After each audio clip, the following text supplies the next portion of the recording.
All right, folks, welcome back. I'm Jake Ellenbogen. Today we are going to be delving into the mailbag. I think this is our fifth or sixth one. And I really appreciate, before we get into it, I really do appreciate the constant participation and support. Really cool stuff. I mean, we had 44 comments. I mean, that's just great stuff. So before we dive into that, just want to let you guys know that today's sponsor is, of course, BetUS. And you can use the promo code YouTube150 to get a 150% bonus match on your first deposit and 125% on your following two deposits using that code. As always, be sure to bet responsibly. And if you want to follow me on all social media, you can do so at JKBogan on Instagram, TikTok, Twitter, and Kick. And in addition to that, you could also check out my new channel, The Lounge with Jake Ellenbogen. Now, I haven't had any guests, or I don't even have a video on there, but we're over 500 subscribers. So if you want to get in on the action there, we're going to be starting up real soon. Already have an interview locked in for next week, so really excited about that. Have some stuff already planned, but interview is locked in for next week, so you're going to start seeing content up there soon. Be sure to check that out. All right, without further ado, we spent enough time. Let's dive into the reaction here and answer these mailbags. So, okay, starting off, we're going to start by newest first, and we're going to go all the way to the bottom. We're going to work our way up. So Kevin Vera has quite a few of these, so appreciate the participation here. We've got 5 of these from Kevin. So let's start off with this one. In the playoffs, do you think teams will view Tyler Higbee as a real threat or as a mid tight end coming back from an ACL injury? Not saying Higbee is a mid tight end, by the way. No, and no one would have accused you as such. I think it's a very fair question. I think you'd see a little bit of both. I think you'd see some teams, probably half the teams would be like, okay, Tyler Higbee, veteran presence, has played in big time games. You got to be, cognizant of where he is. But then also you'd probably see others like, I'm just more worried about Puka Nacua and Kyron Williams at this point. So I think you'd see a little bit, between the two. Then the next one is, if the backups play against the Seahawks, which they will, who do you think will have the biggest game and maybe have a chance to have a bigger role for the playoffs? I don't know if anybody playing, regardless of how well they play in Week 18, is going to have a bigger role because I think they're playing because they're not going to have as big of a role. Play who you can afford. I don't like saying that. I like saying don't play who you can't afford to lose. So Blake Corum, to me, seems like the best one there because he's going to get a lot of reps, it sounds like. And if he has a good game, I mean, this is also the backup running back that they've been trying to get involved more. I think he's probably the only one there that you could argue could work his way into, some more playing time in the playoffs. But be that as it may, he's still not a spectacular pass protector yet. He's still got to get used to the NFL level. He wasn't bad in college, but he's not Kyron Williams. So when you take Kyron Williams off the field, you put in Blake Corum, you get what you pay for essentially. And you have to know that there is a drop off in pass protection. So, we'll see what ends up happening there. We'll see, if we see more there, but appreciate the question. All right, I know we are still in the playoffs, but in the offseason, how do you feel about DJ Reed coming to the Rams? I feel like he would help us a lot in the secondary and enable us to be able to draft another priority like a tackle.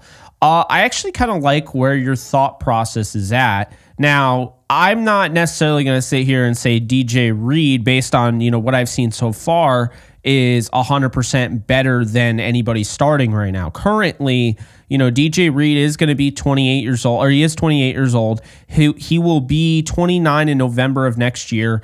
You kind of have that same build type as Darius Williams, kind of that 5'9", $188. I've always been a big fan of his from afar, and then of course covering the Jets for that year that I did. But is he better than Ahkello Witherspoon right now? Is he better than Darius Williams? Is he worth paying more to than those guys? I don't necessarily think so. I think Williams is playing some really good ball down the stretch. I think Ahkello's playing really good football. You got Kobe Durant. You got Darian Kendrick coming back. I don't expect them, Emmanuel Forbes, of course, I don't expect them to go crazy in the free agency market for a corner. I don't even think they're going to move off of Darius the way he's playing right now. We'll see. Obviously, we don't know how the season's going to go down. I think there's a chance that they re-up Ahkello Witherspoon. As I've said, they're really starting to sing his praises. But, I think for a corner, I think they would be more likely to draft another corners. Keep in mind, they still have Darion Kendrick coming back from IR, still young. You have Trey Tomlinson. He is stashed on IR for the season to bring him back next year and have him compete. And, you got Josh Wallace and you got Charles Woods. I mean, there's too many guys here that I think they're going to sign somebody and have that allocation, but I could definitely see them drafting a cornerback for sure. I like the question, though. And I like DJ Reed. Are you open to the idea of moving on from Kupp in the offseason, or do you want him to retire a Ram? If you are open to the idea, who do you think will take his spot? Tutu, Whittington, Tyler Johnson? Definitely not Tyler Johnson. Okay. So am I open to the idea of moving on from Cooper Kupp? I guess it really depends. Am I trying to push him out the door? No. What I've been saying over the last week or so is that I think he needs reduced reps. I think we need to see more of Whittington and Atwell, guys that are having more yards of separation, guys that have better blocking grades according to PFF. Not saying Tutu Atwell's a better blocker than Kupp, but he is a good blocker. People just look at his size and they assume that he can't.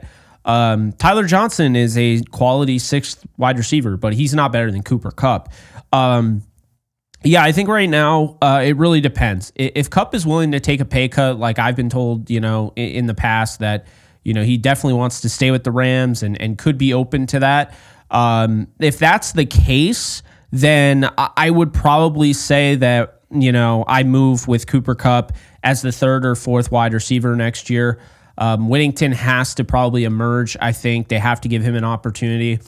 And I also think that, going after Garrett Wilson or drafting a guy in the first or maybe they trade up into the second round and get a wide receiver makes sense. But I'm not just moving on from Kupp if he wants to stay and takes less money. I'm moving on from Kupp if he doesn't really want to stay or he doesn't take less money or, is going to be a lot, like he's going to hurt business-wise. It has to make sense for my football team. I understand loyalty matters, but Todd Gurley, he didn't get to retire a Ram. Most guys don't. I mean, Isaac Bruce, left and went to the 49ers. Torrey Holt went to the Patriots and the Jaguars. I don't really feel any reason to sit here and say, well, this guy I can't let him go and retire with another team. It is a business. Robert Woods didn't get to stay with the Rams. Aaron Donald retired with the Rams, but that was his own thing. I don't necessarily think that I'm going to go out of my way and hurt my football team business-wise to just stay loyal. I think they've been very loyal, but at the same time, they've made those tough decisions, moving on from a Jalen Ramsey who didn't miss a game during an awful 2022 season. Leonard Floyd, same thing. Bobby Wagner. You've seen that, and you've seen the business, and it can be ugly. Robert Woods never got a chance to play for the Rams again after he had the injury, so I always bring that up, and that's how I feel. If the trade deadline you knew that the Rams would go to the playoffs, would you have traded for? Who would you have traded for? Well, I knew they were going to the playoffs. I never doubted they would go to the playoffs. I may have gone back and forth between, going to the Super Bowl, but I never doubted that they would go to the playoffs. So really, I think it's obvious who I was going to go for if you guys have been, following along long enough. David Njoku. I just think you add David Njoku to this team, regardless of Tyler Higbee being back or not. Njoku would have been a huge pick-me-up for the offense. And look, it's not like this offense is top 5 in the league. I mean, they're really struggling the last 3 games. Now, we'll see what ends up happening. People have been saying, and I'm not saying people that are in the know or internally, but fans have suggested the idea that maybe Shawn McVey isn't showing everything, knowing that, you have to keep some things under wraps so you can use them in the playoffs. I see both sides of that. Obviously, that comes off the optics there. You're not trying to win a game. You're not throwing your best at the wall. I don't know if I necessarily agree with that, but at the same time, I also understand, playoffs come and you don't want everything on film. So, I think the offense, their best days are coming. I think we're going to see that in the playoffs. I think they're going to have their best game since the Bills game. and go from there. But David Njoku would have been a huge help. Watt, run it. How you doing? Do you think the Rams win the wild card game? I do. Regardless of who they play, I feel good about the Rams winning at least the first game. As long as they stay healthy, I think they're going to the Super Bowl. But I really feel confident getting that home playoff game. You're not going to play the Eagles. I think the Eagles could be a problem if you were going on the road in the wild card. But for the most part, I think any team is beatable, including the Eagles. But getting to play in LA makes it even better. So that's how I feel there. Can you give a quick preview of the 2025 schedule? Share your thoughts on how hard or easy it will be? Sure thing. So I'll pull this up. And the 2025 Rams schedule isn't official yet because we still have to wait until the final game of the year to decide whether or not, they're playing the Vikings or they're playing the Lions. That's the funny thing, is that the winner of that game, the Rams will not play in the wild card, right? But they will play them in 2025 because the Rams won the division, so they play all the division winners in the NFC. So it's going to be Lions or Vikings next year, at SoFi Stadium, to be fair. Like, that's what's going to happen. That's already locked in. That's going to be one of the home games. We still don't have the NFC East, so that has to be determined. I would imagine, it says that way anyway. I guess they're not in there yet. So yeah, NFC North would be the winner of the Lions and the Vikings, right? That's a home game next year. So the winner of Lions and Vikings will be their opponent next year in the NFC North. The loser will be their wild card opponent if the Rams do not win, and the Bucs. If the Bucs lose, then the Rams, it doesn't matter. But if the Bucs win and the Rams lose, then yeah, they're going to play whoever loses that game. As far as on the road, they'll be playing the NFC East. So that would be the Buffalo Bills, who it doesn't say it in here, but they've already wrapped up the division. So they would be playing the Buffalo Bills on the road. It would be, Buffalo next year. So sounds like that's cool to me. Oh no, it's NFC East. I'm an idiot. So that would be the Philadelphia Eagles. So that would be in Philly. Then you have the NFC North, the AFC North next year, away opponent. And that hasn't been decided yet. So you would have the AFC North would likely be the Ravens. I believe they're going to win the division. So in Baltimore, in Philly, those are not easy games, but let's talk about it. Home 2025 home opponents. You got your regular NFC West teams, the Saints, who don't look very good, the Bucs at SoFi. They have been a good team. They've been consistent. They've been competitive. They're in the playoffs yet again, with a win, ironically against the Saints. So we'll see. Vikings or Lions. I'm going to go with the idea. I think it's the Vikings, and I think they play the Lions in the first round of the playoffs. With that said, I think that's going to be a tough game either way. Should be a really fun game. Then you host the Texans and the Colts, and you get the Jaguars and the Titans on the road. So the two best teams, I would say, in the AFC South, obviously a lot can change, but as of right now, you're getting to host those teams. So that's a good sign. Then you have, of course, your NFC West teams on the road. Your NFC South, you'd go to Carolina, you go to Atlanta, so the Raheem Morris Bowl. Then you have the NFC East, like I mentioned, you go to Philly, you'd go to Jacksonville, you go to Tennessee, and then you'd go to Baltimore. So that is the schedule. It's a little tough. I'm not going to lie. You'd be facing Baltimore. Okay, so yeah, Baltimore, playoff team, Bucs playoff team, Texans playoff team. So that's 3 playoff teams right then and there. You'd be playing the playoff team in the NFC North, which, whoever that is a playoff team. So that's 4.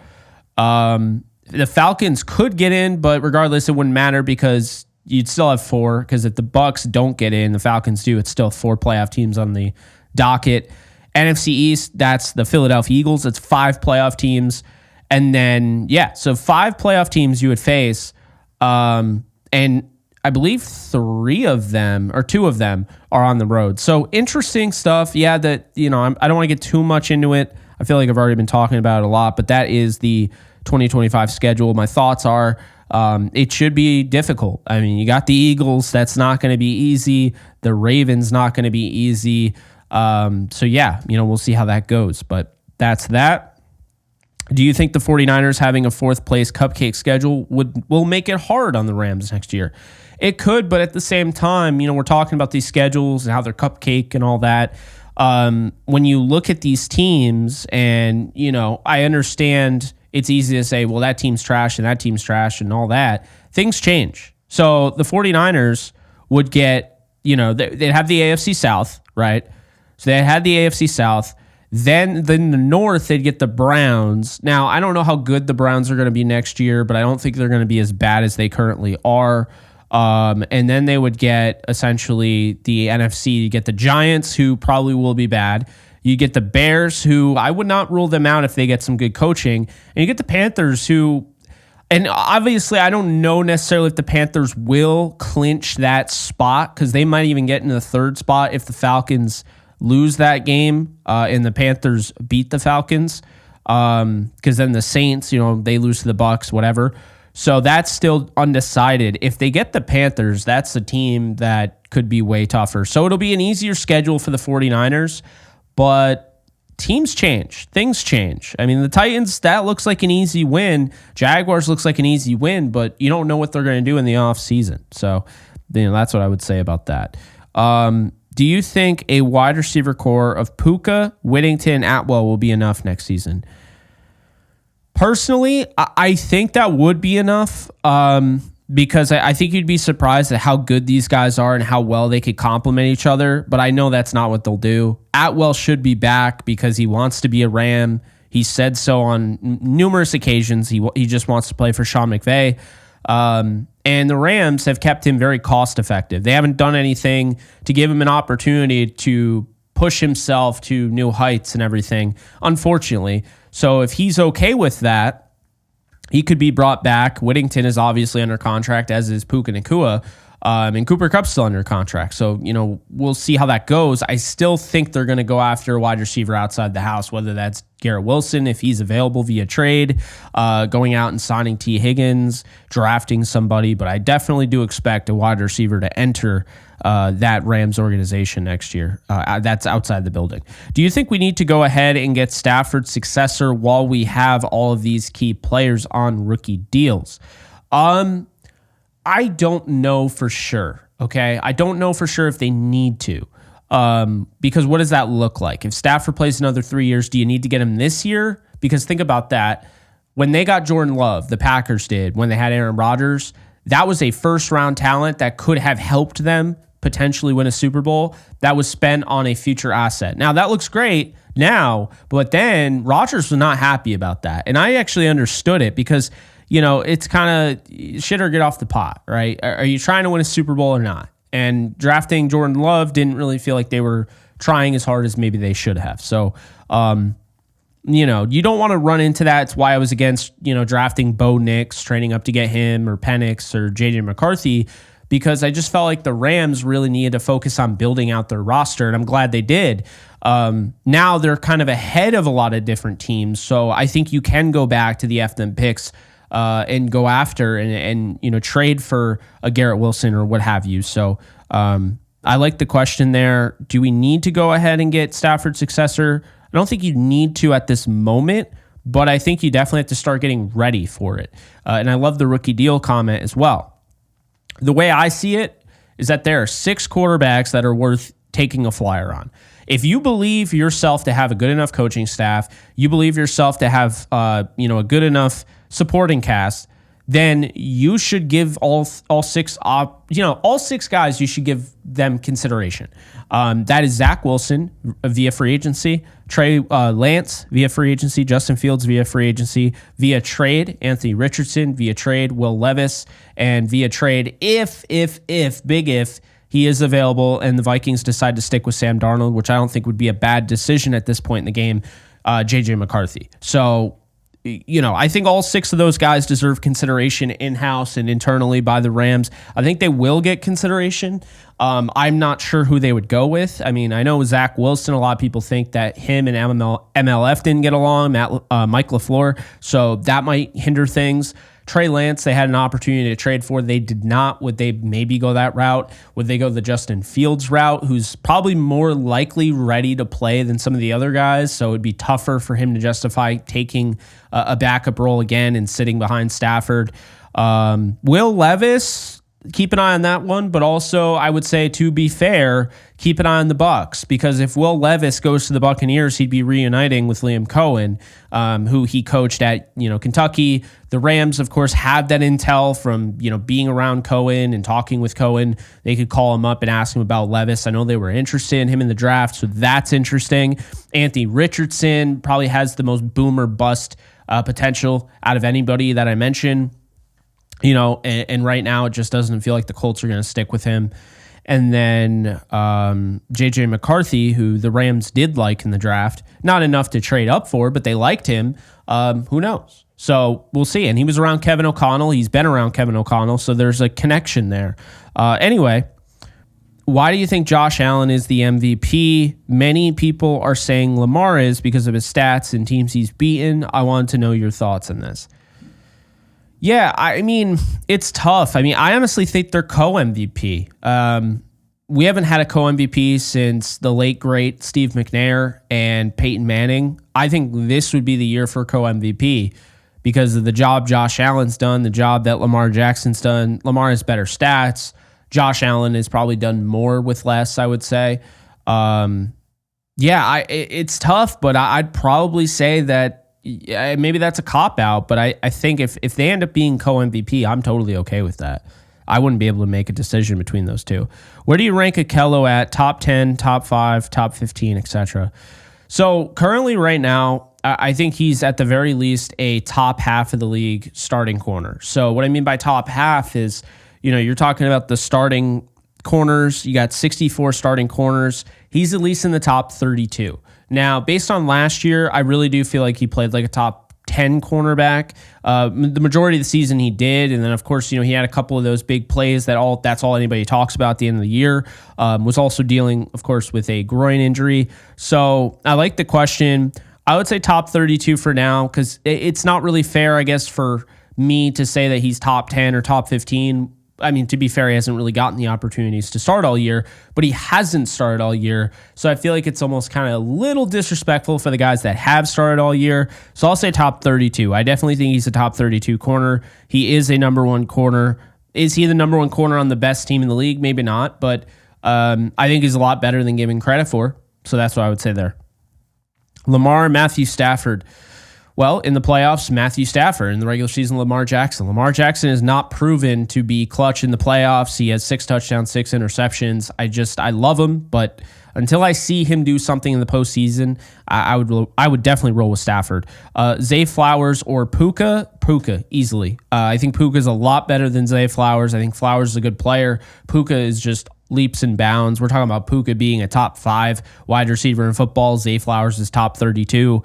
So there's that. Do you think Omar Speights has a chance at becoming better than Ernest Jones? Seahawks fans are bragging about how good Ernest is for them. I think there's a chance. I definitely a chance. Ernest Jones was never a Pro Bowler or an All-Pro. Now, I always thought he was snubbed, but I don't want to say anything like to give you any false hope or anything, but I think Omar is a very, very good player and has a chance to be really, really good for the Rams. So we'll keep an eye on that, but he has a chance to be better than Ernest Jones, yeah.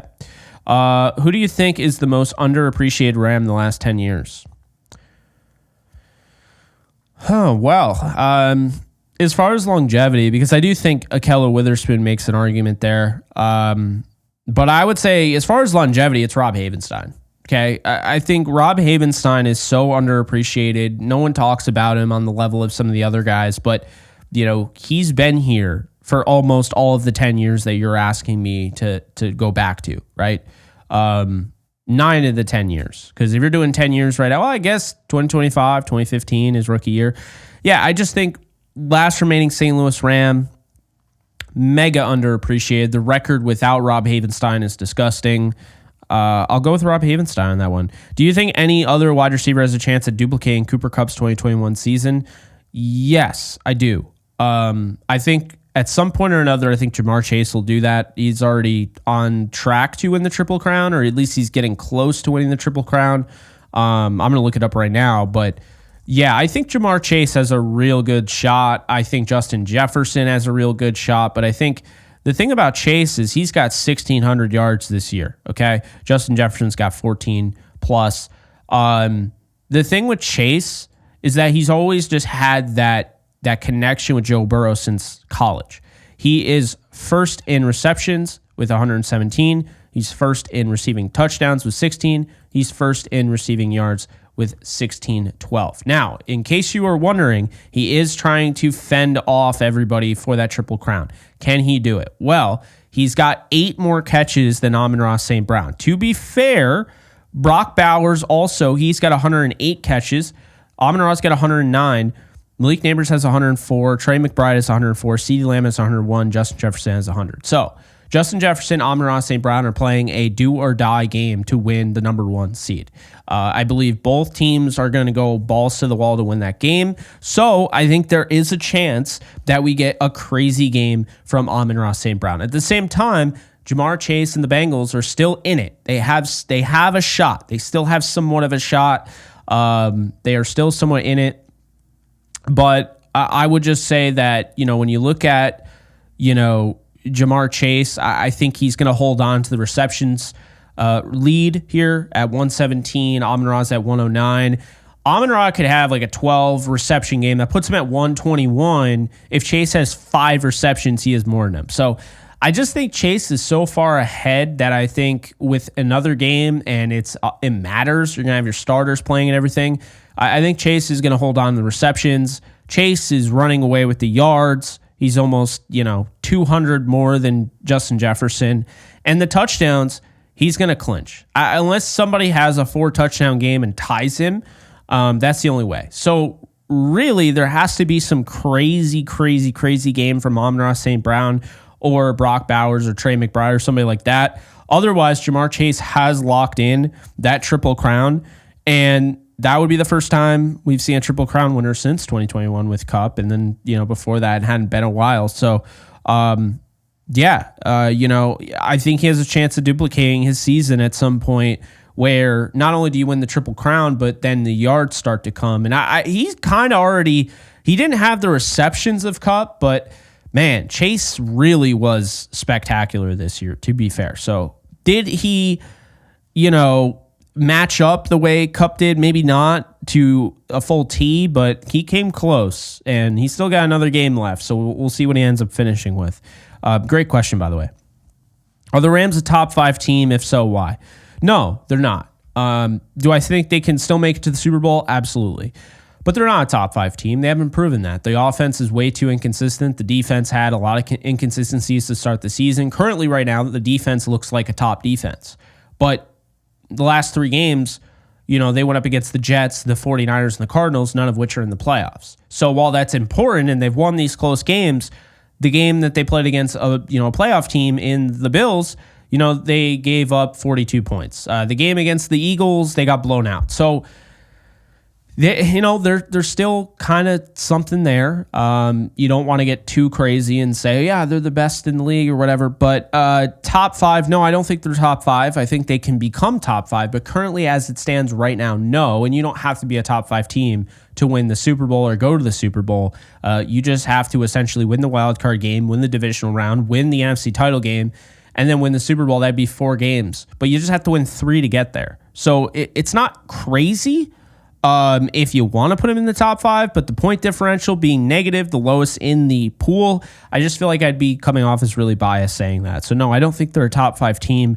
Currently, I think they're a team that is capable with the championship pedigree, the coaching staff, Matthew Stafford, the star power, the defense, the way they're playing. They're capable of playing like a top 5 team in those games and winning. But are they a top 5 team? No. I think they're outside the top 5. Who is your dark horse in the AFC? My dark horse in the AFC, this is a great question.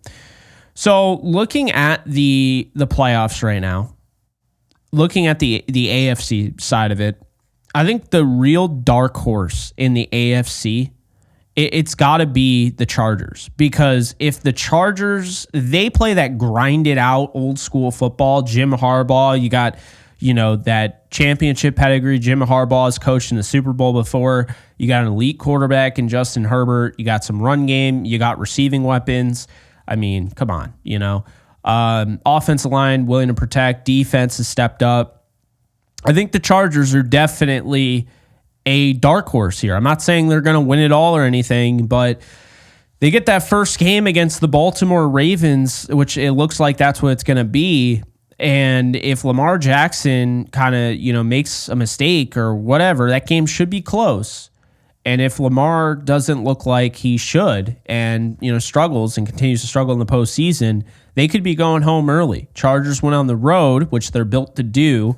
Now you're talking about Chargers versus, they're probably going to take on the Bills. At that point, then does that become a shootout? What does that look like? The Bills have been giving up a lot of points and a lot of yards through the air. We'll see how that goes, but it really does change the game here. I think the Chargers are definitely a dark horse. I would have said the Texans, but the Texans do not impress me. I think obviously the dark horse in the NFC are the Rams. If not, then I would probably say the Washington Commanders or the Buccaneers. Any of those teams, right? So that's what I would say there, but I like the question. Which team would you rather have, this 2024 team or the 2021 team, but pretend you didn't know the Rams won the Super Bowl in 2021? Okay, that's interesting. So let's go through that. Because to be fair, I don't necessarily think the 2021 Rams team is the best team Shawn McVey has coached. I don't. I definitely don't. I think 2018 could have beat them with a healthy Cooper Kupp. Now, you have Matthew Stafford over Goff, to be fair. So that's why I think that's kind of the difference. But all right, here it is. So 2021, you got Matthew Stafford, so that's a push. Darrell Henderson, as much as I love him, Darrell Henderson, Cam Akers, and Sony Michel, I'll take Kyron Williams all day. Van Jefferson, Cooper Kupp, Robert Woods, Odell Beckham Jr., Ben Skoranek, okay? This wide receiver room, Puka Nacua, Cooper Kupp kind of falling off a little bit, Jordan Whittington, Tutu Atwell, Demarcus Robinson. I think the Rams might have a better wide receiver room this year, but Cooper Kupp was so damn good. Odell Beckham Jr., Robert Woods. If I get all those guys healthy, I think 2021 takes the cake. Tyler Higbee, 560-yard Tyler Higbee is better than Tyler Higbee, 5 years or 4 years older and coming off a major injury. So I'll take Higbee. Andrew Whitworth clears Alaric Jackson. David Edwards, I think, would lose the battle to Steve Avila. I think Brian Allen would lose the battle to Bo Limmer. I think Limmer's been the better center. I know that sounds weird, but he's been really good. Austin Corbett was a unsung hero. Huge pickup by Les Snead and the Rams going after him. Browns move on from him for a 5th-round pick. I'm going to take Kevin Dotson. I think he's already one of the best guards in football. Should be a 2-time Pro Bowler the last 2 years. He's been snubbed. Should have been an All-Pro, whatever. Rob Havenstein versus Rob Havenstein. But I get Rob Havenstein at 29 years old. Stafford at 33 as opposed to Stafford now. I'd probably go with 33-year-old Stafford, who threw for almost 5,000 yards, 41 touchdowns. Yeah, I think that's where we stand on the offense. This year, you don't take the wide receiver room. Pretty much the one thing that the things that stand out for the 2024 team as opposed to the Super Bowl team, your running back, your left tackle, and your right guard, your quarterback. But if you want to get into all that, 33-year-old staff or whatever, let's just say different players, then it's just your running back and your left tackle and your tight end, I would say. Okay, defensive starters. A'Shawn Robinson, Aaron Donald, Greg Gaines, and Von Miller.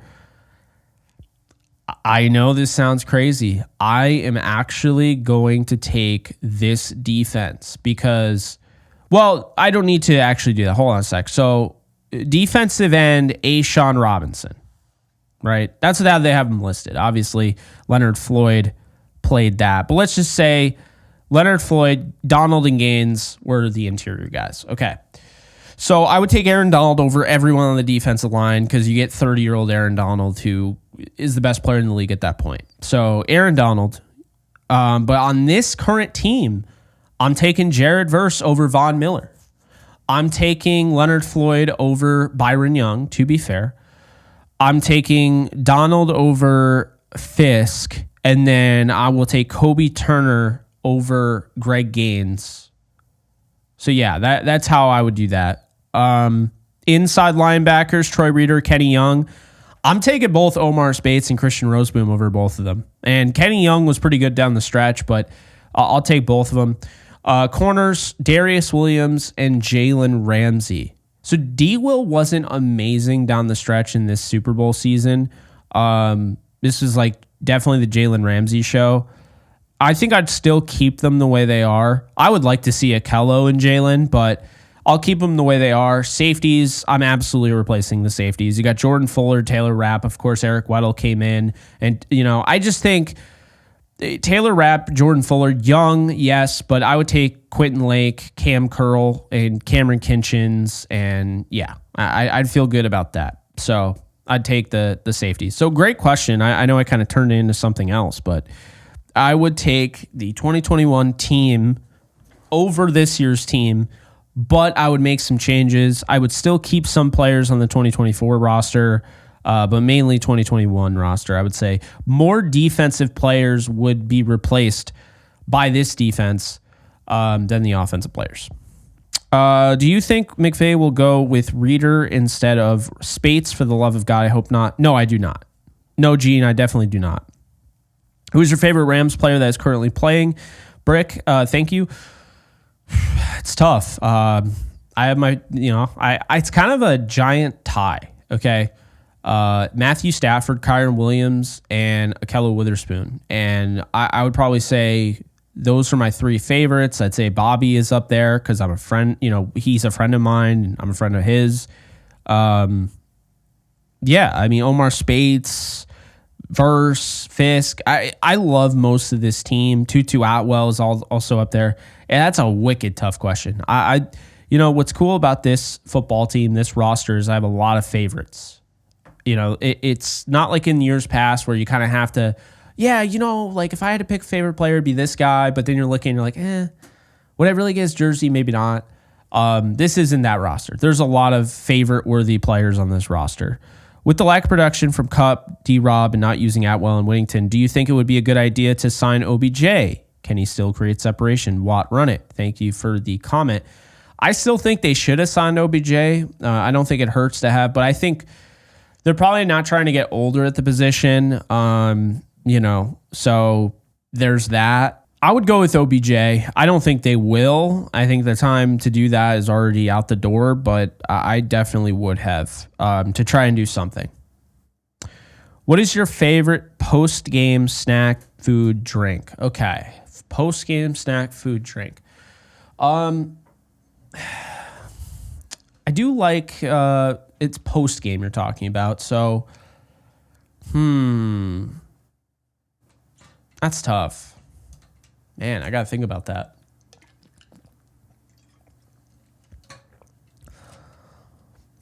I think fries. Just throwing some fries in the air fryer. I love doing that. Ice cream. And then a drink would probably be cranberry pomegranate juice or water or a sour ale. I know, really kind of weird all over the place, but yeah. That's probably what I would say. Post game snack, food, drink. Do you? Thanks again, Kevin. Watt, run it. Do you feel like the Rams will get better in the first halves during the postseason? I do. I can't imagine them winning the Super Bowl with such poor offensive performances in the first half. I agree. I do think they get better. I think they're going to try some different things, and they'll feel a little bit more open to it. Based on the position that they're in. So I do think they'll get better. Tina Tuna 106. Who are your top quarterbacks to be Stafford's successor? Oh, I love this question. Okay, so if JJ McCarthy is available via trade, that would be a top one. Anthony Richardson. I already kind of mentioned them, but let's narrow it down to three to have some fun with this. I think I'd go Trey Lance, Drew Allar, who will be in the draft next year. Unfortunately, not this year. So Trey Lance, Drew Allar, and I'd probably go with Zach Wilson. I think those are like my three, like my big three. Anthony Richardson is an honorable mention that I would trade for, but yeah, I like the idea. Both guys can be signed or drafted. You don't have to give up capital for. McCarthy's interesting. If Stafford retired, I'd go balls to the wall to get Sam Darnold because I think he'd fit this offense like a glove.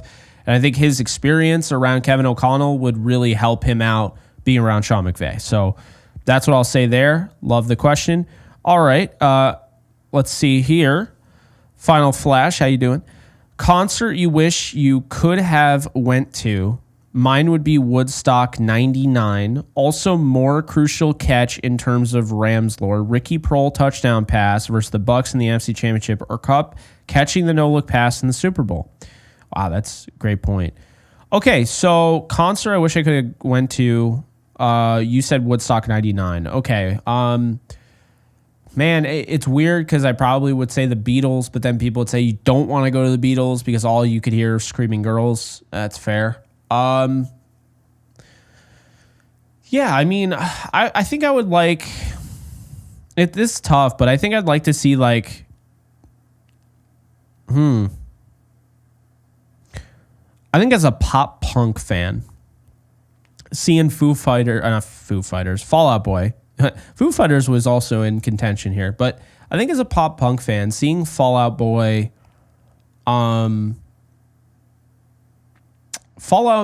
in like their prime, or no, in like when they were young with like Green Day and Blink-182 and all that.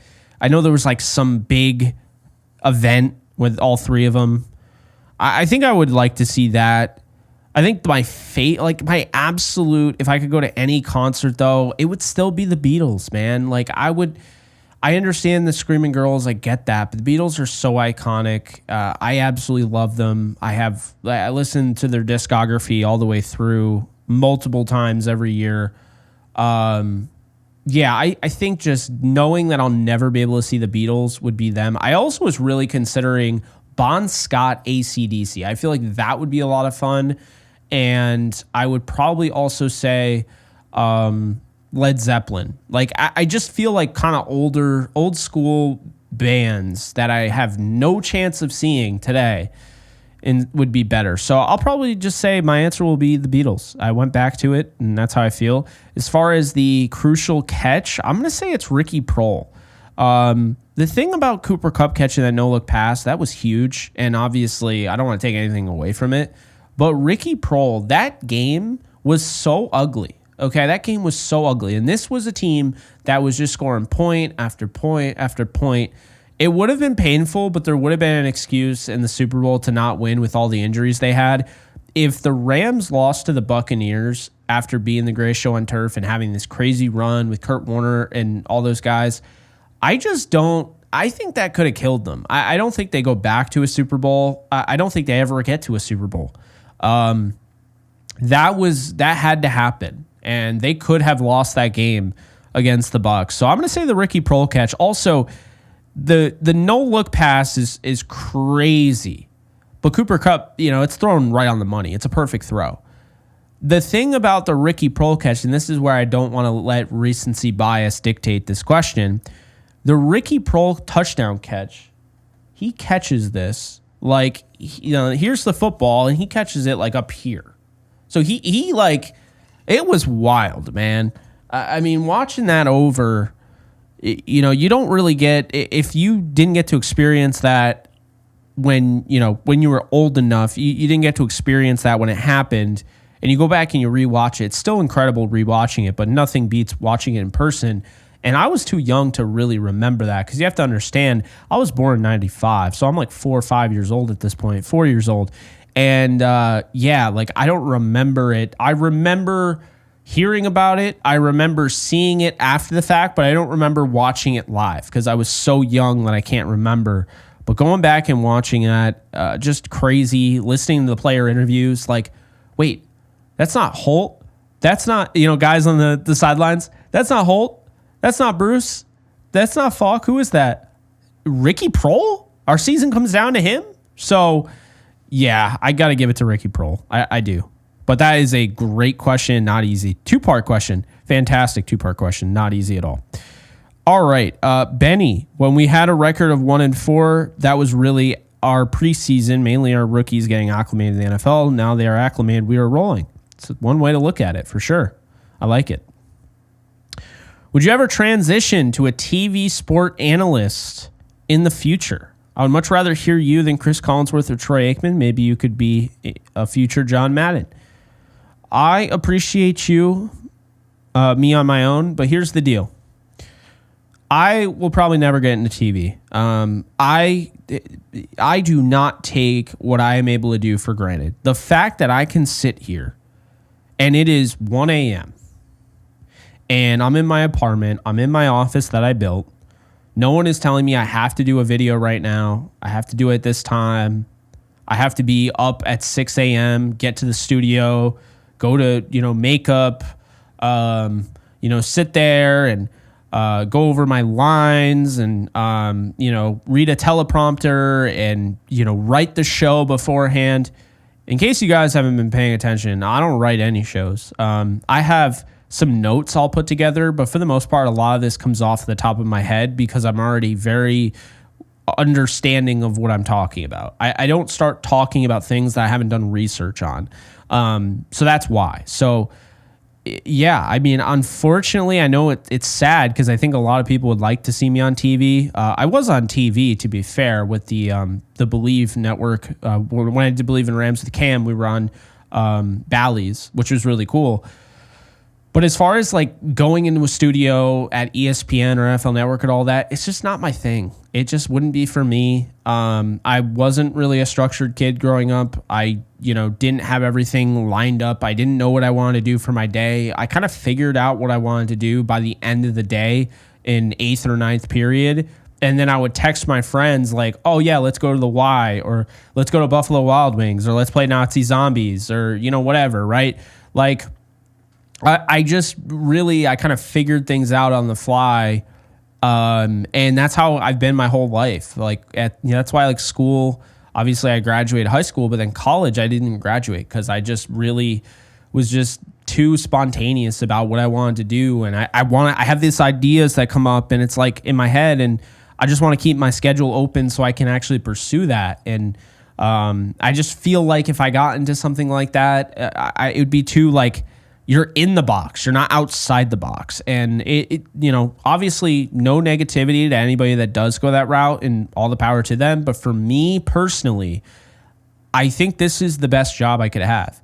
I get to sit here and talk to you guys and interact and build a community on YouTube, and I don't have to go anywhere. I can do this all from the comfort of my own place. So that's where I'm at, but yeah, who knows? Maybe someday things will change and I'll get invited to go on NFL Network as a guest or something. I'm down to go on as a guest. I'm down to do like one-offs. I just wouldn't do it as a career. And to be fair, I do think Chris Collinsworth and Troy Aikman are very good. And I could never be a future John Madden because he was just on another level. I don't see the game like that. I'm not as X's and O's oriented as John Madden. I can tell you that much. So appreciate me on my own. Love the love, but yeah, I don't think I could do that. Games rule 4031. Why is Demarcus Robinson not getting any targets? I also want to say I like the Yankees and the Rams, so great to see someone that has the same teams as me. Not only do I have the same teams as you, but if you haven't checked out Yankees Unloaded yet, I literally cover the same teams that you like. I cover the Rams here. I cover the Yankees over there. So definitely check out Yankees Unloaded. I do the show with Gary Sheffield Jr., my awesome co-host. But as far as the Demarcus Robinson not getting any targets, he's gotten 5 the last 4 weeks and has caught 0. So I mean, I'm okay with him not getting a ton of targets. I don't dislike him at all. I like him. But I would rather have Jordan Whittington or Tutu Atwell being the beneficiary of those targets. And I would argue when you're running that go route and you're running that to Demarcus Robinson and it ends up being a nice 30-yard play, that could be a 60-yard touchdown if you threw it to Tutu Atwell. So that's kind of how I look at that. But That's neither here nor there. Brandon, can you do more reactions to different things like Rams press conferences and national sports show segments that talk about the Rams, whether good or bad? Peo does a good job of that content. It'd be cool to see you jump in that lane as well. Interesting. That's an interesting thing. Maybe I'll consider that. What would it take to get McVey to do an interview with you? Do you think it's possible? Great question, Brandon. So I reached out to McVay's agent, and McVay's agent basically tried to get him on and said that he would work something out. This is a while ago, and I don't have the details in front of me, so I don't have the exact words and everything. But basically, it sounded like he was cool with it, but it had to go through the Rams PR, and the Rams PR, I reached out to them, and they said, nope, we can't do it. And then he showed up on Barstool the next day. So, obviously I understand Barstool's way bigger, and I have no ill will towards them. Like, cool, they got the interview, but it's like, I've been definitely at times when I've reached out to Rams PR, I've been treated kind of like just a guy and not one of the top Rams creators or the top Rams creator on YouTube.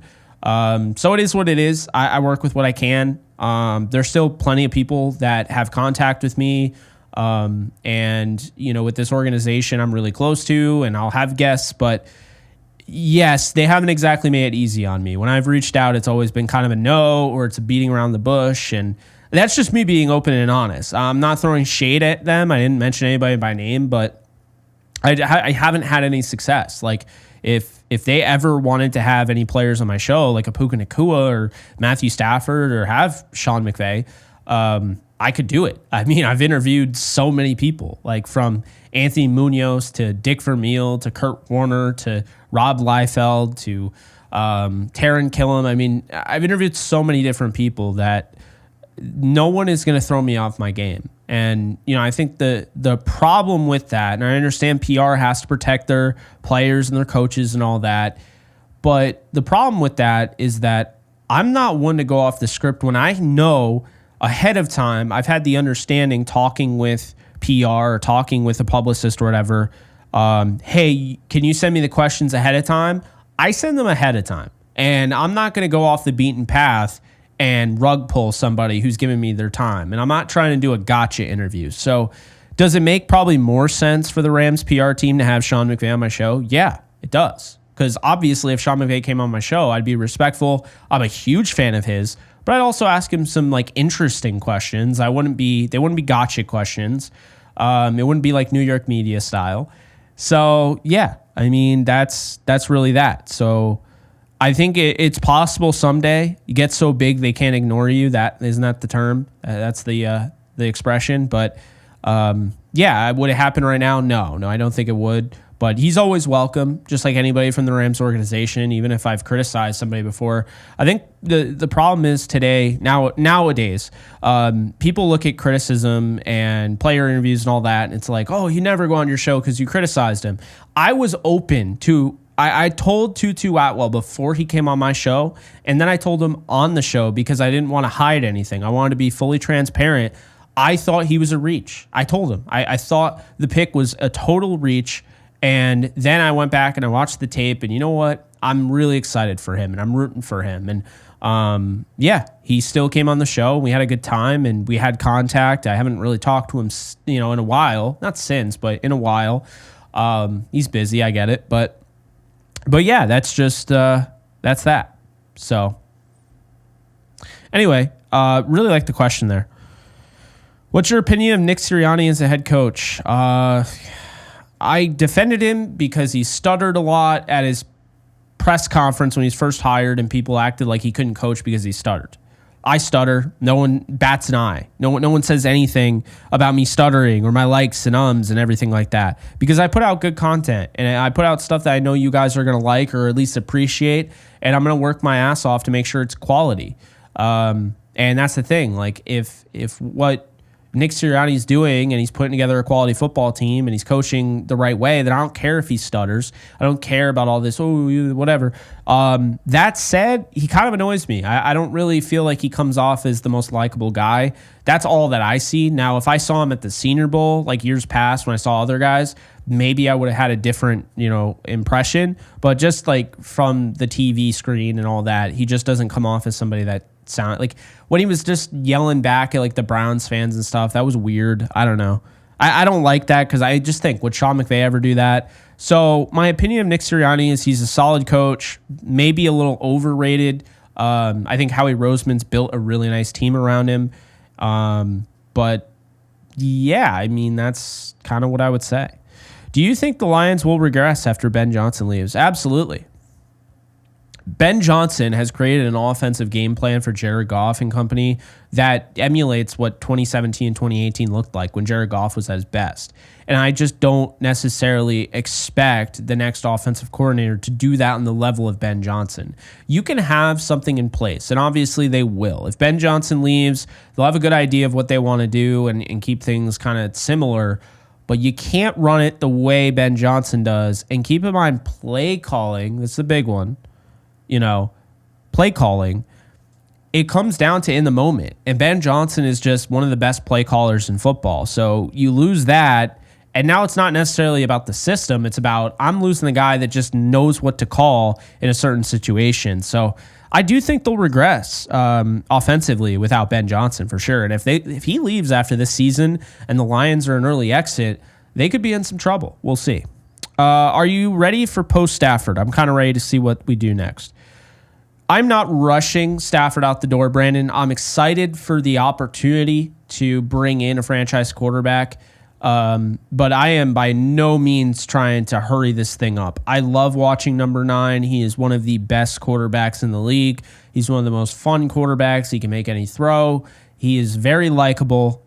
He's another guy who just always had hate, always was underrated, and I just always liked him. Going back to the Lions, used to root for them like crazy because I just always loved Stafford. So now that he's a Ram, obviously, I'm not trying to hurry this up. He's one of my all-time favorite players in any sport. And I just think, I think very good things about him and his family. And he's easy to root for, and I'm not trying to hurry that up. I'm just not. I understand why some people are like, okay, I'm ready to see the next. But I just think that the last 3 games will have people surprised at what he's about to do in the wild card game. That's all I'm going to say. Are you ready? Okay, I saw that. Can you get Jordan Rodriguez on the show soon? She left us high and dry ditching the 11 Personnel podcast. To be fair, she didn't ditch it. Something happened there with The Athletic, and they just weren't, I guess they weren't producing podcasts anymore. So she didn't just like quit. There was just something that happened there. But it'd be nice to get some Rams insight. Respectfully, not everyone wants to spend time reading long articles. Yeah, I mean, I'll try and get her on the show. I know she's really busy, and I've been trying to get her on for a while. And, things come up in my life and her life, and we've been trying to get her on DTR. So, yeah, we'll try and make something work. Paul, do the Rams sell the least amount of merchandise in the NFL? There's no way that's true.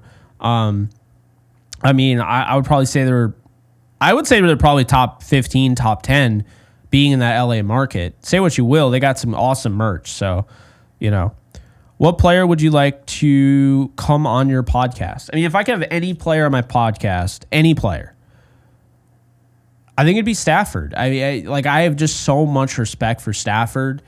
And, I rooted for him with the Lions, like I said. I think it'd be so cool to have Stafford on, because when they got him, I said they'd win the Super Bowl 2015 when people were like, oh, you should get this quarterback. I was like, I just want Stafford. I want them to trade for Stafford, just make it happen. And then it ended up happening 6 years later, and they win the Super Bowl. Pretty cool stuff. So, yeah, I would definitely pick Stafford. Love the question there, Kevin. Jack Rose, who will the Rams draft as of right now? If I had to pick anybody, I'm going to say Tyler Warren. If Warren falls to the Rams, which I think they're going to be picking in the 30s, I think Tyler Warren would be a great fit. I think right now I feel, I don't want to say super confident, but I feel somewhat confident they are going to bring back Alec Jackson on a deal. He'll be their left tackle. They'll roll with Avila at left guard. They'll roll with Bo Limmer at center. Then they have Kevin Dotson at right guard. And then right tackle, Havenstein in a contract year. What do you do there? But you have that taken care of. And this is if they keep their first round pick, because if they don't, then things change, obviously. But if they do, I think Warren makes sense, because Warren or another receiver That's kind of how I see it. I think they've covered a lot of their bases. They can get by with a lot of the things that they're doing. So yeah, I think that's how I would say it. But interesting question nonetheless. Watt Run It, predict the game time slot for each Rams potential wild card matchup. Lions, Vikings, Commanders, Packers. I think the Rams play the Lions. They will be on Sunday Night Football. So here's the deal. Obviously, nothing's going to get in the way of my Rams coverage. But as a UFC fan, very new, I am hoping we don't get a Saturday night Rams game when Mackenzie Dern is going to be main eventing UFC Fight Night. I don't know if you guys even follow UFC, but I've gotten really into it, and it's a lot of fun, and I highly recommend it. But I'd be a little annoyed if that's what happened. Obviously, I wouldn't be able to watch, right? I would watch it after the fact and would focus on the Rams. But that's why I'm kind of hoping that we don't get that, you know?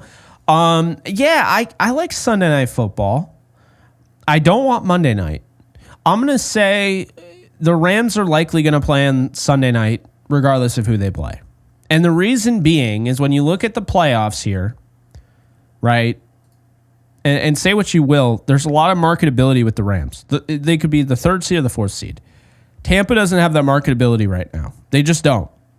Not without Tom Brady. So, Lions, Rams, Sunday Night Football. Then you have Vikings, Rams. I think that would be Sunday Night Football. I mean, let's see. Bills, Broncos, that's probably not going to be Sunday Night Football. Ravens, Chargers, a rematch. It's funny, I almost went to that game. A rematch of the SoFi game. I don't know. I don't think it would go over the Rams and Lions. I think it might go over the Rams, Vikings. Texans, Steelers is not. So I don't think anything is going to be Sunday Night Football in the AFC. Then the NFC. Eagles, Packers, that has an argument. Then you have Washington and the Rams. If they play Washington and the Rams, I don't feel like that's a primetime game. Maybe it is. Maybe it's a Saturday night game. Yeah, it'd probably be Saturday night Rams, Commanders. Sunday night Rams, Lions. Rams, Vikings would probably be a primetime game as well. I'll probably say Saturday night. And if the Rams play the Packers, then I think that's a Sunday night game. Yeah, I think the Rams play primetime. I do. I don't think it's going to be during the day. I think they'll want the primetime audience. Do I want a primetime game? Quite honestly, I've just already accepted it for what it is. I feel like it's going to be a primetime at SoFi Stadium. We'll see what ends up happening. That's kind of what I'm thinking, is that they'll be in primetime. Now, I could see them being like, well, the Rams weren't great in primetime the last 2 times we saw them, the 49ers and the Cardinals, but I don't know. That's kind of how I see it. Great question, by the way. But I think it's going to be Saturday or Sunday. I don't think they get the Monday night game, which is good. I don't want the Monday night game. I think the Monday night game is going to be... Let me take a guess on this one. I think when the Rams played the Cardinals, it was the 4 and the 5. So it'll be a 4 and the 5.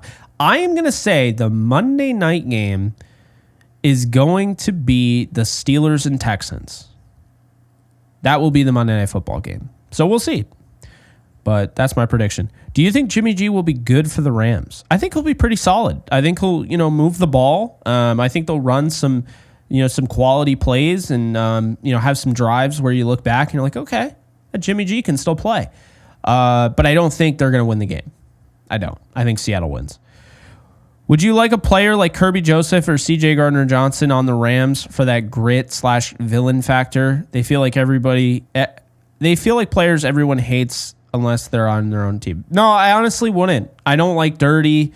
CJ Gardner-Johnson is somebody I wanted like way early on in the draft. Then that didn't end up working out, but it's not really Gardner-Johnson that bothers it. Like, I would not want Kirby Joseph. I don't care how good he is. I don't want a dirty player on my team like that. So I would say no. I know that sounds weird. I mean, I want talent. Gardner-Johnson, I think, would be fine on the Rams, but Kirby Joseph is dirty. There's no other way to put it. I would not want him on my team. Anyway, JFO, I think that's what it says. I can barely even read. Can Jimmy win number 11? Was about 3+ hours too long. I could only afford 45 minutes. It's a game that either puts us at number 3 or number 4 seed. Regardless, if the Rams want the Super Bowl, they're going to have to go through those teams anyway. Yeah, so, and that's the thing. So here's the deal with the live streams, and I just want to set the record straight here, because I know some people are like, man, I didn't like how long that live stream was. Live streams are as long as you want them to be. If you want to watch for an hour, if you want to watch for 2 hours, I'm getting through the brunt of what we're talking about in the first hour. So if you choose not to watch the rest of the live stream, like, just know, I understand. And the first hour covered everything I was trying to get to. So, yeah, no, I get it. 3+ hours too long. I understand. You're a little upset about that, or not, maybe not upset, but you're just telling me. I get that. But yeah, I think, the 3+ hours, that was just Brandon and I really shooting the shit, really having a good time, and time flies when you're having fun, right? So, I appreciate you watching for as long as you did. And really, the title, Can Jimmy Win number 11? There was never going to be a live stream that was 3 hours and 45 minutes talking about that game. There just wasn't. What that was essentially was, we talked about for a little bit, but that title was to get people to watch, to get people excited for something. And we talked about it. And then we moved on. And we talked about the grand scheme of things, how the teams look, long-term, all of that. I'm glad we did. We had a great conversation. All right, so we've come to the end. That's going to do it. I'm Jake Ellenbogen. Hope you guys enjoyed another mailbag that I was going to give another day, but I saw 44 comments. And I'm like, I got to keep these going, because they take about an hour to record and then, edit and all that stuff. So if you enjoyed this or enjoyed anything about me, and you haven't already, be sure to follow me on all social media, Instagram, TikTok, Twitter, and Kick at JK Bogan. Check out today's sponsor. If you're looking for a new sports book, you got to sign up with BetUS using the code YouTube150. Always bet responsibly. And if you want more Jake Ellenbogen content, it will be on the way via the gaming channel, which I'm doing, Jake Ellenbogen Gaming. And, of course, if you're a Yankees fan, Yankees Unloaded. But the newest one is The Lounge with Jake Ellenbogen, and I will be interviewing all sorts of people, and I cannot wait for you to check that out. So if you haven't already, link is in the description. Give it a subscription, sub, I don't know what you want to call it. We're over 500 of those things, so could really help out the channel there. But be sure to like, subscribe, and comment, and I'll see you guys next time. Later, folks. And just a quick reminder, my new YouTube channel, if you want to support me further, it is The Lounge. I'll be having all sorts of guests, from athletes, entrepreneurs, musicians, artists, actors, you name it. I am going to bring them on. So I'm looking forward to this show. It's going to get off the ground very shortly. We're over 500 subscribers, so it'd be really awesome to get to 1,000 before we even drop our first video, which will be soon. That's asking a lot. But if you haven't already, be sure to hit the subscribe button. And can't wait to see you guys there. In case you guys haven't noticed, I do have a Discord channel for my community on this channel. And if you want to be a part of it, it is free. The link is in the description below. You can sign up. This is basically a 24/7 Rams channel, and we are almost at 1,100 members. So if you want to be a part of it, just hit the link in the description below.